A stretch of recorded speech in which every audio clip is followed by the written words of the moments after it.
You're chained to an oar, trapped in place with no room to move or escape. The crack of a whip echoes in your ears, sharp and terrifying in the confined space. You row until your strength fails, and you collapse into the filthy water sloshing in the bilge below. This is the image of the Roman galley slave, a vision of relentless brutality burned into our collective memory and popularized by epic films like Ben-Hur. We imagine thousands of enslaved men rowing massive Roman warships under constant threat of violence.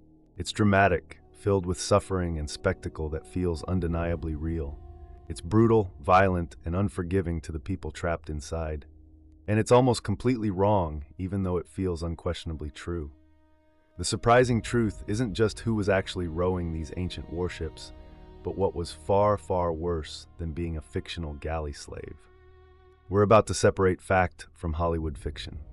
And what you'll find is a story that's more complex, and in many ways more disturbing than the one you think you know. Section 1. The Professional Navy. Who really rowed the galleys?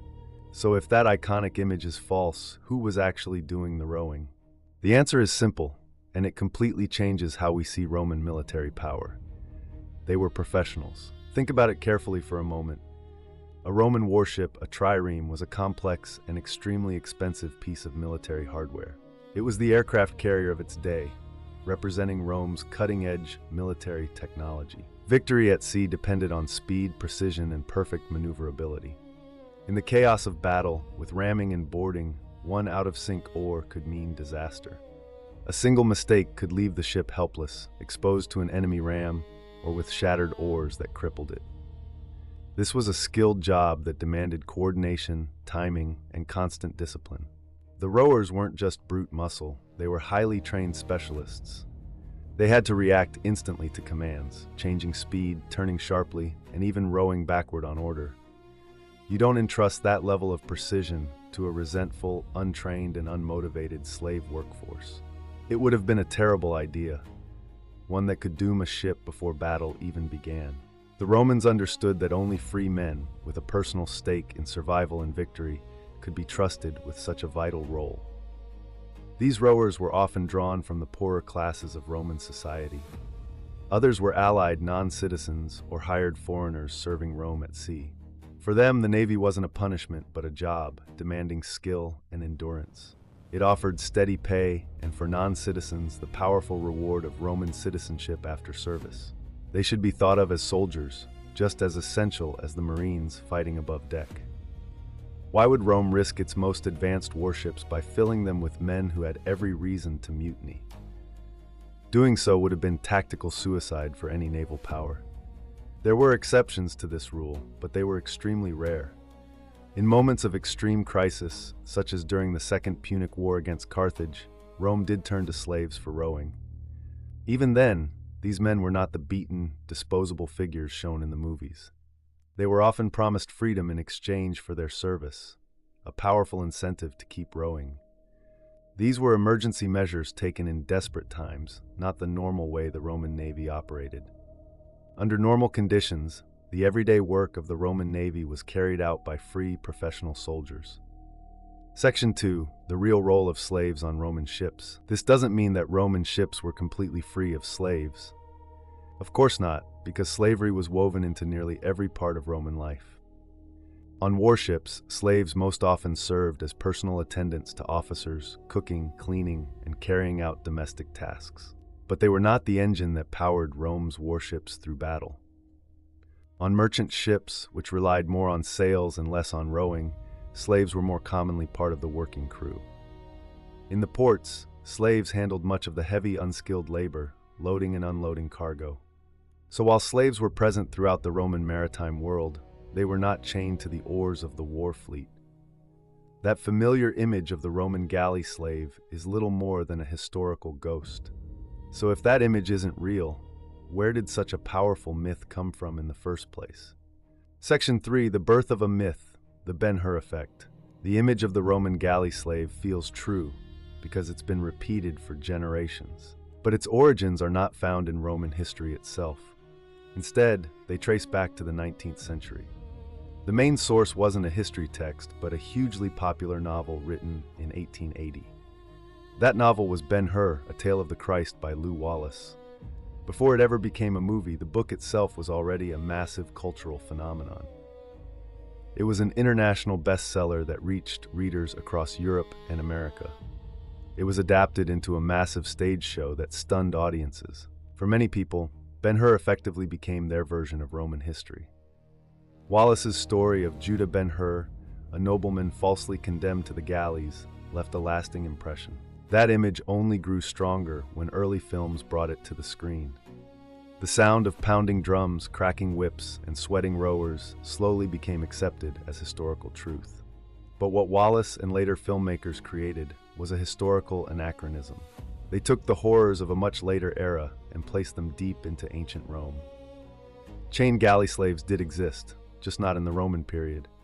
They belonged to the late Middle Ages and the early modern Mediterranean world. Starting in the 15th century, states like Venice, Spain, and the Ottoman Empire used criminals and prisoners of war as rowers. The Barbary pirates followed the same brutal practice across the Mediterranean. That is where the real horror stories of galley slavery truly come from. The author of Ben-Hur took this later, well-documented brutality and placed it into ancient Rome. It made for an unforgettable and emotionally powerful story, but it also created one of the most persistent myths in popular history. A vivid factoid that completely overshadowed the real historical truth. The irony is that while the Roman galley slave is a fiction, the reality for most Roman slaves was just as brutal, if not worse. To find the real hell of Roman slavery, you have to look somewhere else entirely.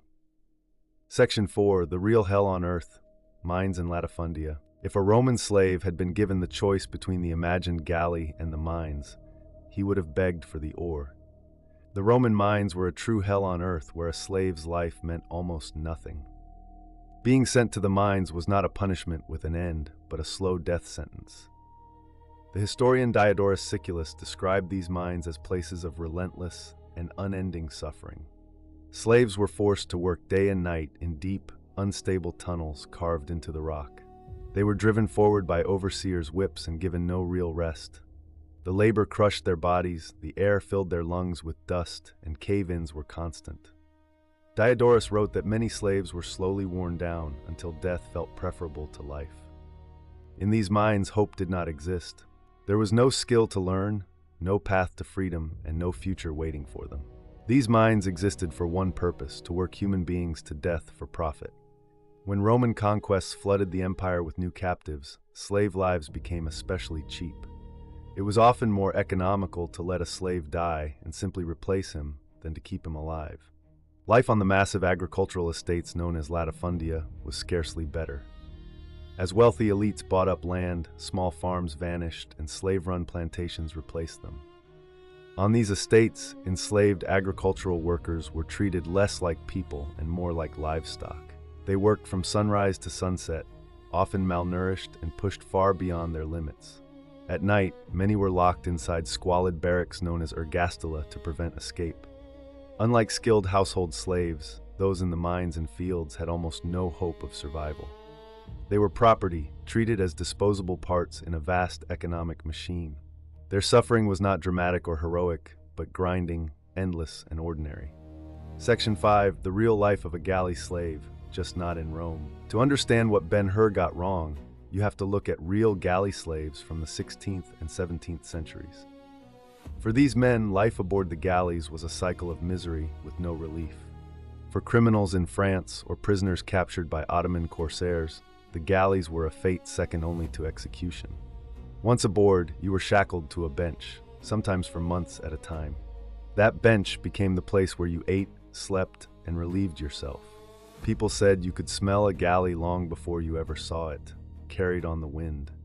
The stench came from sweat, rot, and human waste collecting in the bilge. Your head was shaved to control lice and to make escape nearly impossible. Food was scarce, usually nothing more than hard bread and thin bean stew. Water was the only mercy because dehydrated rowers died too quickly to be useful.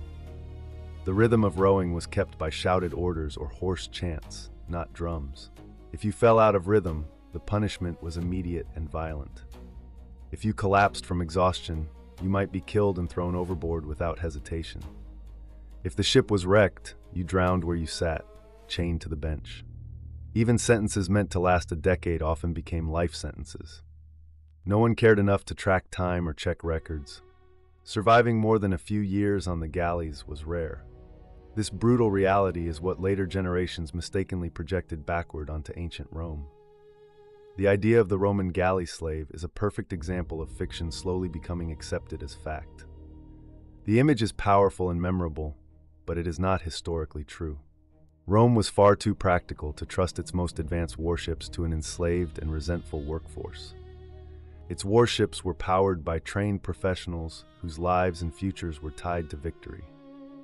The myth of the Roman galley slave has distracted us from the real brutality of Roman slavery. It keeps our attention on a suffering that never truly existed, while ignoring the millions who actually endured far worse. It didn't suck to be a Roman galley slave, because a Roman galley slave didn't really exist.